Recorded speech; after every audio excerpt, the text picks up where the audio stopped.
ایمان پر خاتمہ یا الہی، ایمان پر خاتمہ یا الہی، ایمان پر خاتمہ یا الہی۔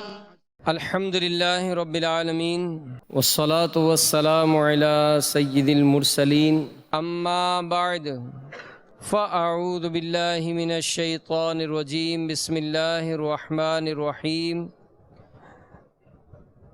الصلاة والسلام علیک یا رسول اللہ وعلی آلک واصحابک یا حبیب اللہ۔ الصلاة والسلام علیک یا نبی اللہ وعلی آلک واصحابک یا نور اللہ۔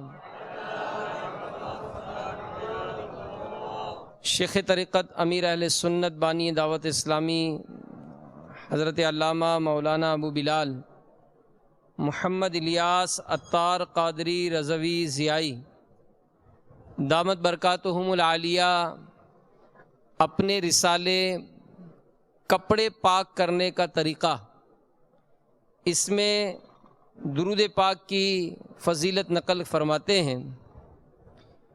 اللہ عز و جل کے محبوب دانہ غیوب منزہ عن العیوب صلی اللہ تعالی علیہ وآلہ وسلم کا فرمان تقرب نشان ہے، جس نے مجھ پر 100 مرتبہ درود پاک پڑھا، اللہ تعالیٰ اس کی دونوں آنکھوں کے درمیان لکھ دیتا ہے کہ یہ نفاق اور جہنم کی آگ سے آزاد ہے، اور اسے بروز قیامت شہداء کے ساتھ رکھے گا۔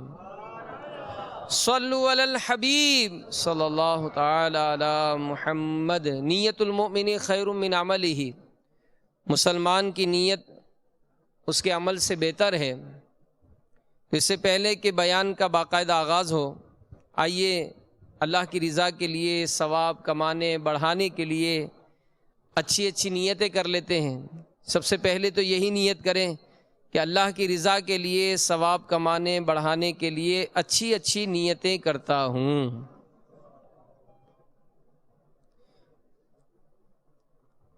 اللہ کی رضا کے لیے اول تاخیر بیان میں شریک رہوں گا۔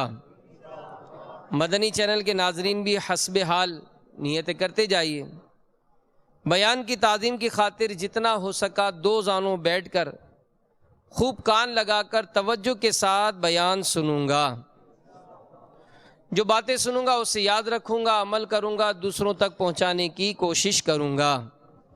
جہاں اللہ تبارک و تعالیٰ کا نام نامی آیا تو عز و جل پیارے پیارے آقا صلی اللہ علیہ وآلہ وسلم کا ذکر مبارک ہوا تو صلی اللہ علیہ وآلہ وسلم، صحابہ کرام کا تذکرہ ہوا تو رضی اللہ تعالی عنہ، اور اولیاء کرام کا تذکرہ ہوا تو رحمت اللہ تعالی علیہ کہوں گا۔ صلو علی الحبیب، توبو الی اللہ وغیرہ کی صدائیں بلند ہوئیں تو اللہ کی رضا کے لیے، ثواب کمانے بڑھانے کے لیے نمایاں آواز سے جواب دوں گا۔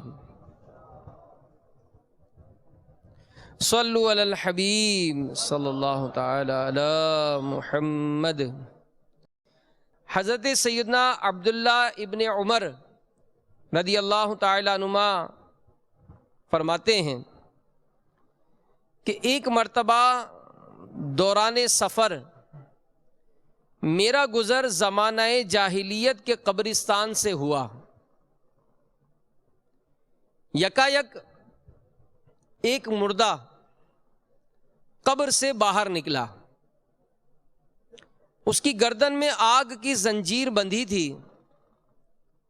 میرے پاس پانی کا ایک برتن تھا۔ جب اس نے مجھے دیکھا تو کہنے لگا، اے عبداللہ مجھے تھوڑا سا پانی پلا دو۔ میں نے دل میں کہا کہ اس نے میرا نام لے کر مجھے پکارا ہے، یا تو یہ مجھے جانتا ہے یا عربوں کے طریقے کے مطابق عبداللہ کہہ کر پکار رہا ہے۔ پھر اچانک اسی قبر سے ایک اور شخص نکلا اور اس نے مجھ سے کہا کہ اے عبداللہ، اس نافرمان کو ہرگز پانی نہ پلانا، یہ کافر ہے۔ اور دوسرا شخص پہلے کو گھسیٹ کر واپس قبر میں لے گیا۔ میں نے وہ رات ایک بڑھیا کے گھر گزاری، اس کے گھر کے قریب ایک قبر تھی۔ میں نے قبر سے یہ آواز سنی، بولم وما بول، شن وما شن، یعنی پیشاب کیا ہے، مشکیزہ کیا ہے۔ اس آواز کے متعلق بڑھیا سے پوچھا تو اس نے کہا کہ یہ میرے شوہر کی قبر ہے، اسے 2 خطاؤں کی سزا مل رہی ہے۔ پیشاب کرتے وقت یہ پیشاب کے چھینٹوں سے نہیں بچتا تھا۔ میں اس سے کہتی کہ تجھ پر افسوس ہے، جب اونٹ پیشاب کرتا ہے تو وہ بھی اپنے پاؤں کشادہ کر کے چھینٹوں سے بچتا ہے، لیکن تو اس معاملے میں بالکل بھی احتیاط نہیں کرتا۔ میرا شوہر میری ان باتوں پر کوئی توجہ نہ دیتا، پھر مر گیا، تو مرنے کے بعد سے آج تک اس کی قبر سے روزانہ اسی طرح آواز آتی ہے۔ میں نے پوچھا شن وما شن، یعنی مشکیزہ کیا ہے، اس سے کیا مراد ہے؟ بڑھیا نے کہا ایک مرتبہ ایک پیاسا شخص اس کے پاس آیا، اس نے پانی مانگا، اس نے اس کو پریشان کرنے کے لیے خالی مشکیزے کی طرف اشارہ کرتے ہوئے کہا کہ جاؤ اس مشکیزے سے پانی پی لو۔ وہ پیاسا بے تابانہ مشکیزے کی طرف لپکا، جب اٹھایا تو اسے خالی پایا۔ پیاس کی شدت سے وہ بے ہوش ہو کر گر گیا اور اس کی موت واقع ہو گئی۔ پھر جب سے میرا شوہر مرا ہے آج تک روزانہ اس کی قبر سے آواز آتی ہے شن وما شن، مشکیزہ کیا ہے۔ حضرت سیدنا عبداللہ بن عمر رضی اللہ تعالیٰ عنہما فرماتے ہیں، میں نے رسول اللہ صلی اللہ علیہ وآلہ وسلم کی بارگاہ بے کس پناہ میں حاضر ہو کر سارا واقعہ عرض کیا تو سرکار عالی وقار مدینے کے تاجدار صلی اللہ علیہ وآلہ وسلم نے تنہا سفر کرنے سے منع فرما دیا۔ میٹھے میٹھے اسلامی بھائیوں اور مدنی چینل کے ناظرین، جو مدنی چینل کے سلسلے ایمان کی شاخیں میں حاضر ہیں، یاد رکھیے گناہ چاہے کتنا ہی چھوٹا ہو، اگر اس پر پکڑ ہوئی تو خدا کی قسم اس کا عذاب نہ سہا جا سکے گا۔ اور علماء نے لکھا ہے کہ عذاب قبر کا ایک سبب پیشاب کے چھینٹوں سے نہ بچنا بھی ہے۔ تو آج اگر ہم اپنے معاشرے پر نظر کرتے ہیں تو یوں تو صفائی ستھرائی کے بڑے دعوے ہوتے ہیں کہ اگر کوئی پینٹ شرٹ میں کسایا ہے، مختلف قسم کے اسپرے سے اس نے اپنے آپ کو خوشبودار بھی کیا ہے، مختلف کریمیں استعمال کر کے اپنے سر اور چہرے کو بھی اس نے چمکا دیا ہے، تو ہمارا دین یہ دین اسلام ہے۔ تو دیگر اگر مذاہب کو دیکھا جاتا ہے نا، تو ظاہری یہ جو حسن و جمال ہے، ظاہری جو صفائی ہے، یہ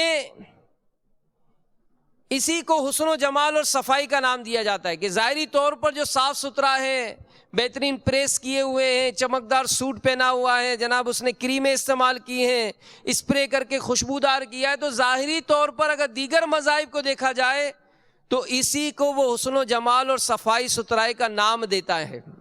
لیکن اسلام نے صفائی کا کا جو معاملہ بیان کیا، یعنی یہ ایک اور قدم آگے طہارت اور نفاست کا تصور دیا ہے. یعنی کوئی کپڑا اگر کتنا ہی خوبصورت ہو، کتنا ہی اعلیٰ ہو، کیسا ہی قیمتی ہو، لیکن اگر اس اعلیٰ قیمتی خوبصورت کپڑے کے کنارے پر نجاست لگی ہے، کونے پر نجاست لگی ہے، تو اسلام کی نظر میں وہ ناپاک ہے، پہننے کے قابل نہیں. اسے پہن کر نماز ادا نہیں کی جا سکتی، جبکہ دیگر ادیان و مذاہب کی نظر میں وہ صاف ہے، اس لیے وہاں چل سکتا ہے. تو میرے میٹھے میٹھے اور پیارے پیارے اسلامی بھائیوں، مدنی چینل کے ناظرین، یاد رکھیے ہر عاقل و بالغ مسلمان مرد اور عورت کے لیے طہارت کے وہ احکام سیکھنے فرض عین ہیں جس سے نماز درست ہو سکے. ہر عاقل و بالغ مسلمان مرد اور عورت کے لیے طہارت کے وہ احکام سیکھنے فرض عین ہیں جن سے نماز درست ہو سکے. اب اگر ہمارے ہاں حالات دیکھیں تو دن بدن دنیاوی علوم و فنون، دنیاوی معاملات میں ترقیاں، دنیاوی نالج میں اضافہ، طرح طرح کے معاملات میں مہارت، یہ تو دن بدن حاصل ہو رہی ہے، لیکن دین کا اگر بنیادی طور پر معاملات دیکھا جائے تو اس کے متعلق ہمیں پتہ ہی نہیں ہوتا ہے. اب نجاست جس کے بارے میں ہم سن رہے ہیں کہ جناب یہ کپڑے پہ لگ جائے، زمین پر گر جائے، کوئی چیز اس سے آلودہ ہو جائے تو ناپاک ہونے کے جو تعلق ہے، تو اس کی کتنی قسمیں ہیں. تو شاید ہمارے ایک بہت بڑی تعداد ہوگی جسے یہی پتہ نہیں کہ نجاست کی قسمیں کتنی ہوتی ہیں. نجاست کی 2 قسمیں ہیں. کتنی قسمیں؟ بلند آواز سے کہیں کتنی قسمیں؟ 2. نجاست کی 2 قسمیں ہیں. نمبر 1 نجاست غلیظہ. پہلی کیا ہے؟ نجاست غلیظہ. کیا ہے پہلی؟ آپ تو تربیت اعتکاف والے ہیں، بلند آواز سے دہرائیں. کتنی؟ پہلی کون سی؟ پہلی ہے نجاست غلیظہ اور دوسری ہے نجاست خفیفہ. دوسری کون سی ہے؟ دوسری کون سی ہے؟ نجاست خفیفہ. اب نجاست غلیظہ کیا ہوتی ہے؟ توجہ سے سنیے. انسان کے بدن سے جو ایسی چیز نکلے کہ اس سے غسل یا وضو واجب ہو، نجاست غلیظہ ہے. جیسے پاخانہ ہے، پیشاب ہے، بہتا خون، پیپ، منہ بھر قے وغیرہ. نجاست غلیظہ کا حکم امیر اہل سنت یہ فرماتے ہیں کہ نجاست غلیظہ کا حکم یہ ہے کہ اگر کپڑے یا بدن پر 1 درہم سے زیادہ لگ جائے تو اس کا پاک کرنا فرض ہے. بغیر پاک کیے اگر نماز پڑھ لی تو نماز نہ ہوگی، اور اس صورت میں جان بوجھ کر نماز پڑھنا سخت گناہ ہے. اور اگر نماز کو ہلکا جانتے ہوئے اس طرح نماز پڑھی تو کفر ہے. اب نجاست غلیظہ اگر درہم کے برابر کپڑے یا بدن پر لگی ہو تو اس کا پاک کرنا واجب ہے. اگر بغیر پاک کیے نماز پڑھ لی تو نماز مکروہ تحریمی ہوگی، اور ایسی صورت میں کپڑے یا بدن کو پاک کر کے دوبارہ نماز پڑھنا واجب ہے. جان بوجھ کر اس طرح نماز پڑھنی گناہ ہے. نجاست خفیفہ کیا ہے؟ اس کو سنیے کہ جن جانوروں کا گوشت حلال ہے، جیسے گائے، بیل، بھینس، بکری، اونٹ وغیرہ، ان کا پیشاب نیز گھوڑے کا پیشاب اور جس پرند کا گوشت حرام ہو، خواہ شکاری ہو یا نہیں، جیسے کوا، چیل، شکرا، باز، اس کی بیٹ نجاست خفیفہ ہے. نجاست خفیفہ کا حکم کیا ہے؟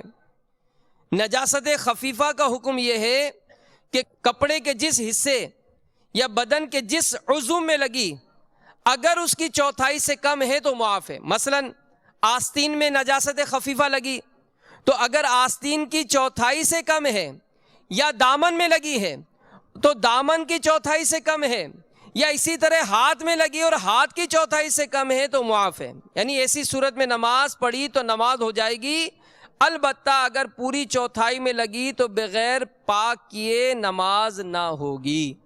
یاد رکھیے ہر چوپائی کی جوگالی کا وہی حکم ہے جو اس کے پاخانے کا ہے، یعنی حیوانات کا اپنے چارے کو معدے میں سے نکال کر منہ میں دوبارہ چبانا جگالی کہلاتا ہے، جیسا کہ اکثر گائے اور اونٹ اپنا منہ چلاتے ہیں۔ ناپاک زمین اگر سوکھ جائے تو نجاست کا اثر یعنی رنگ و بو جاتے رہیں تو وہ زمین پاک ہو گئی، لہذا اس زمین پر نماز پڑھ سکتے ہیں، مگر اس زمین سے تیمم نہیں کر سکتے۔ درخت اور گھاس اور دیوار اور ایسی اینٹ جو زمین سے جڑی ہو یہ سب خشک ہو جانے سے پاک ہو گئے، جبکہ نجاست کا اثر رنگ و بو جاتے رہیں۔ اگر اینٹ جڑی نہ ہو تو خشک ہونے سے پاک نہ ہوگی بلکہ دھونا ضروری ہے۔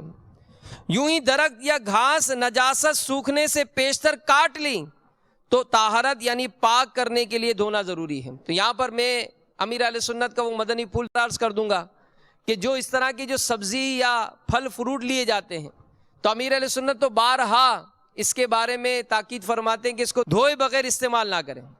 جو سبزی وغیرہ لی جاتی ہے، جو فروٹ لیا جاتا ہے تو اس کو دھوئے بغیر استعمال نہ کریں، دھوئیں، تاکہ اگر اس طرح کا بھی کوئی معاملہ ہو تو یہ اثر جو ہے اس کا زائل ہو جائے۔ عموماً گاؤں میں دیہاتوں میں گوبر سے زمین لیپی جاتی ہے، اس کا مسئلہ سماعت فرمائیں کہ جو زمین گوبر سے لیسی یا لیپی گئی اگرچہ وہ سوکھ جائے پھر بھی عین اس زمین پر نماز جائز نہیں، لہذا البتہ ایسی زمین جو گوبر سے لیسی یا لیپی گئی ہو اس کے سوکھ جانے کے بعد اس پر کوئی موٹا کپڑا بچھا کر نماز پڑھی تو نماز درست ہوگی۔ پیشاب کی نہایت باریک چھینٹیں سوئی کی نوک برابر کی بدن یا کپڑے پر پڑ جائیں تو کپڑا اور بدن پاک رہے گا۔ جس کپڑے پر پیشاب کی ایسی باریک چھینٹیں پڑ گئیں اگر وہ کپڑا پانی میں پڑ گیا تو پانی بھی ناپاک نہیں ہوگا۔ یہ باریک چھینٹوں کا مسئلہ ہم نے سنا۔ سڑک پر پانی چھڑکا جا رہا تھا، زمین سے چھینٹیں اڑ کر کپڑے پر پڑی، کپڑا نجس نہ ہوا مگر دھو لینا بہتر ہے۔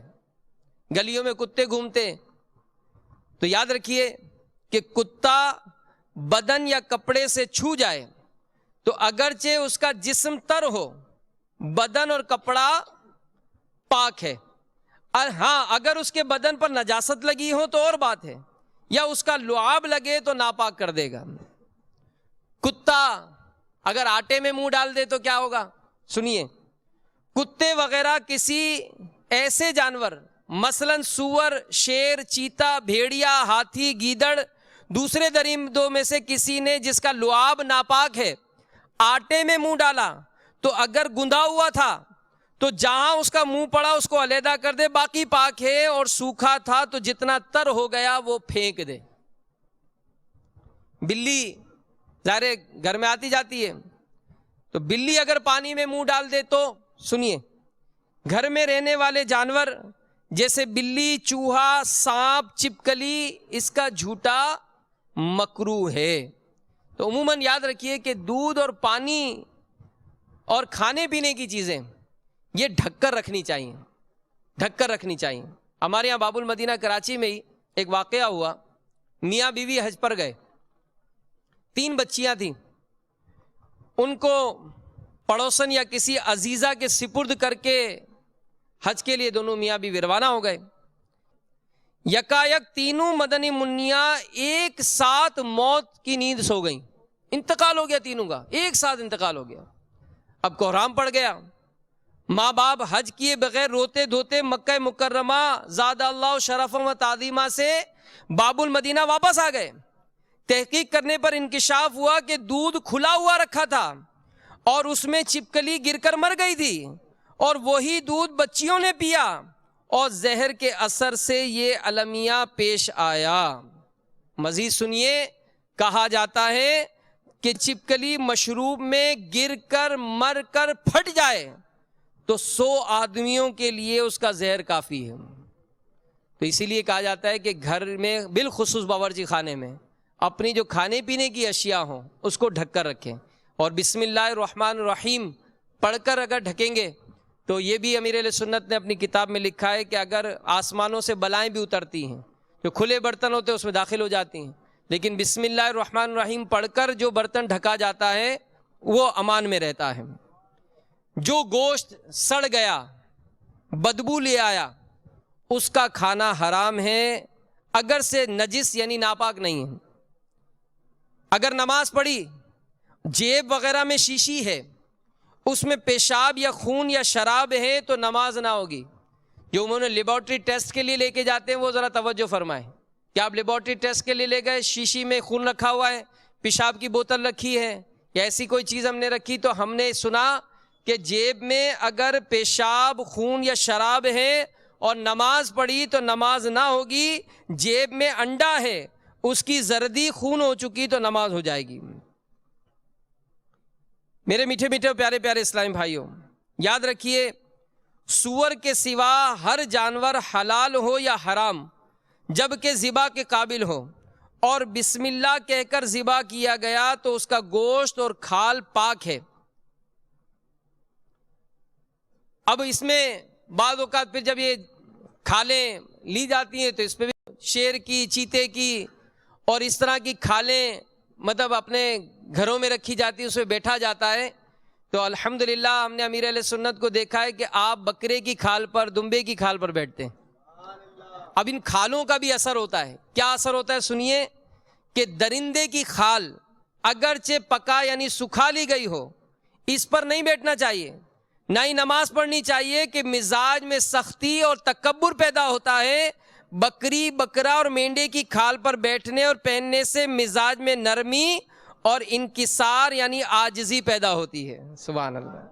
کتے کی کھال اگرچہ پکا یعنی سکھا لی گئی ہو یا وہ ذبح کر لیا گیا ہو، اس کو استعمال میں نہیں لانا چاہیے کہ ائمہ کا اختلاف اور عوام کی نفرت سے بچنا مناسب ہے۔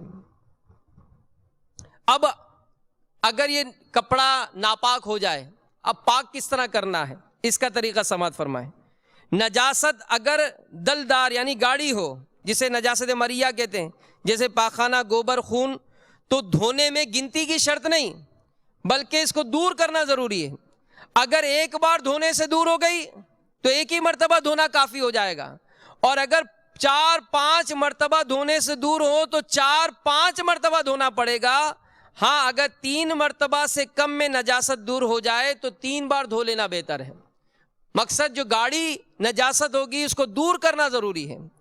اور نجاست رقیق یعنی پتلی جیسے پیشاب وغیرہ ہو تو 3 مرتبہ دھونا، اور تینوں مرتبہ بقوت یعنی پوری طاقت سے نچوڑنے سے پاک ہوگا۔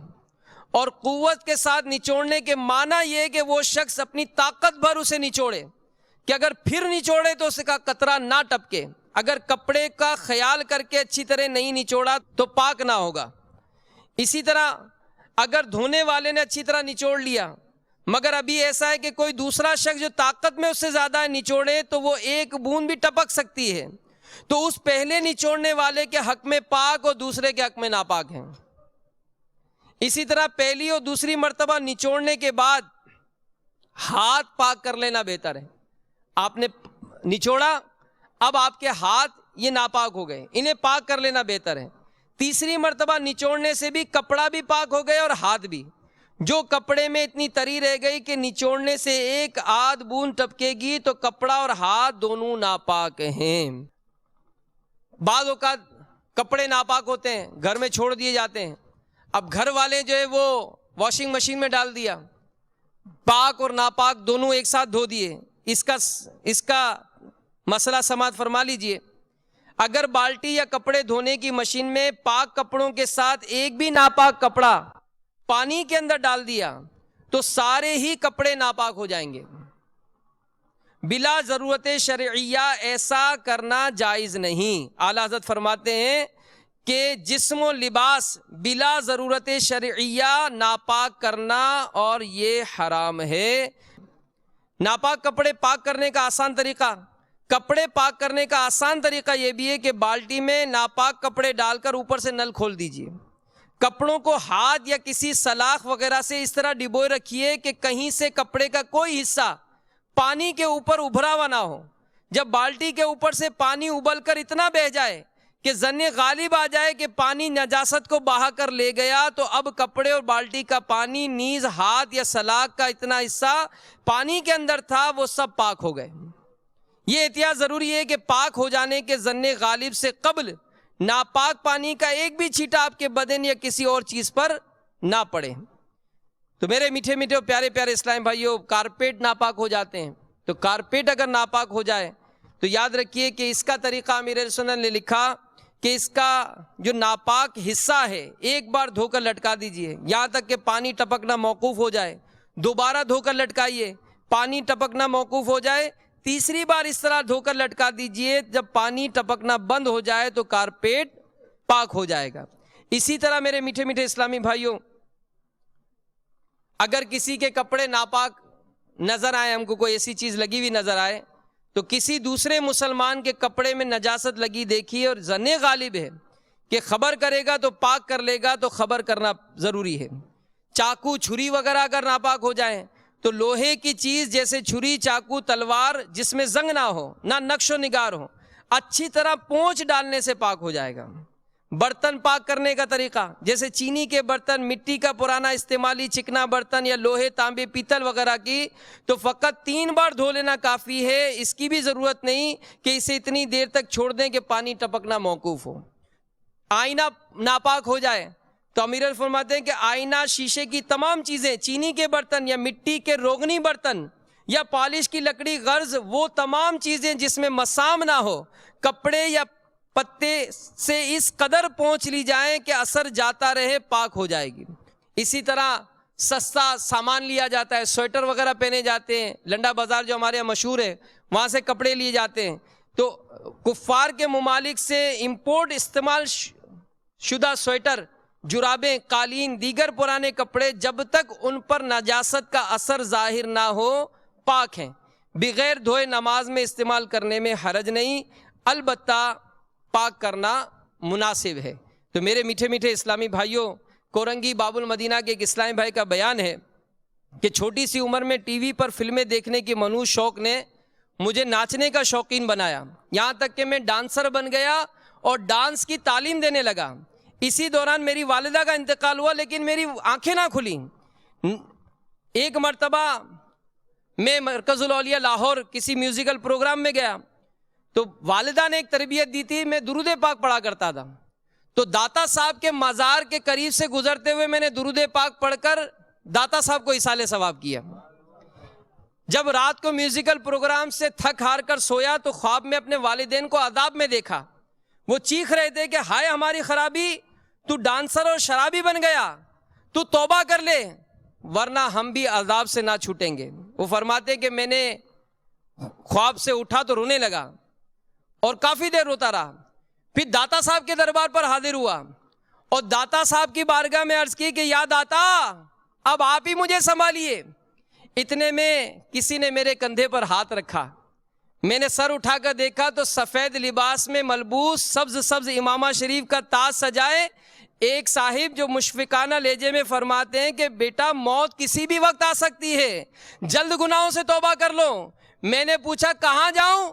مسکرا کر فرمانے لگے باب المدینہ کراچی آ جاؤ.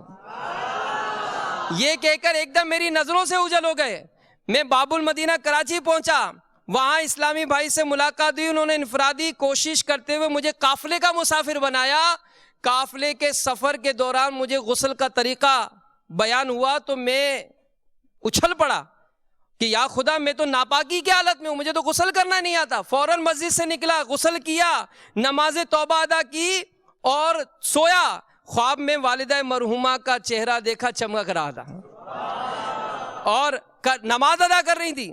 سلام پھیرنے کے بعد انہوں نے گلے لگایا اور کہا کہ بیٹا اب میں بہت خوش ہوں. میں نے اپنے والد صاحب کے متعلق پوچھا کہ وہ آگے کی طرف ہیں.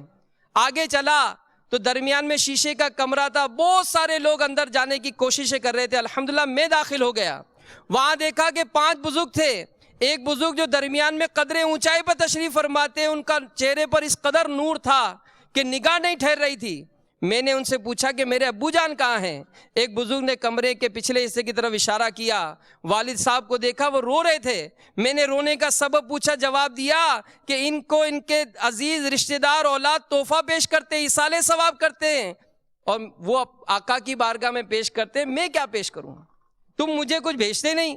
یکایک نور کا تشت میرے ہاتھ میں آ گیا، میں نے والد صاحب کو دیا، والد صاحب مجھے ساتھ لیے کمرے میں داخل ہوئے، نورانی چہرے والے بزرگ کی خدمت میں وہ تھال پیش کر دیا۔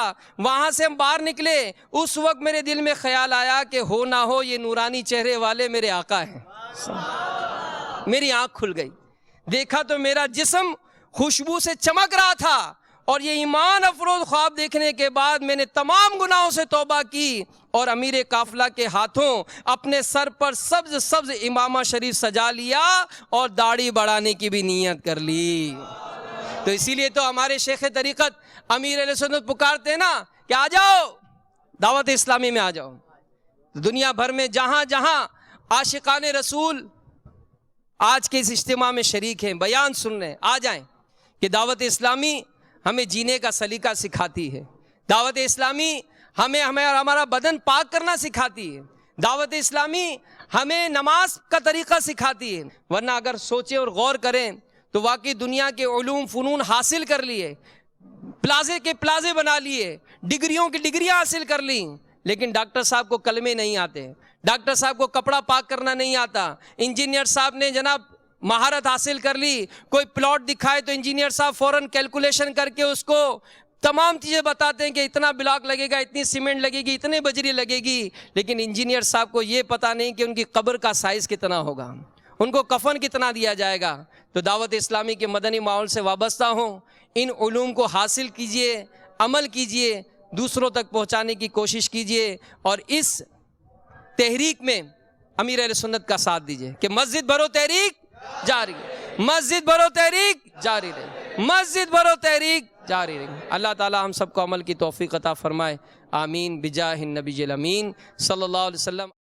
ایمان پر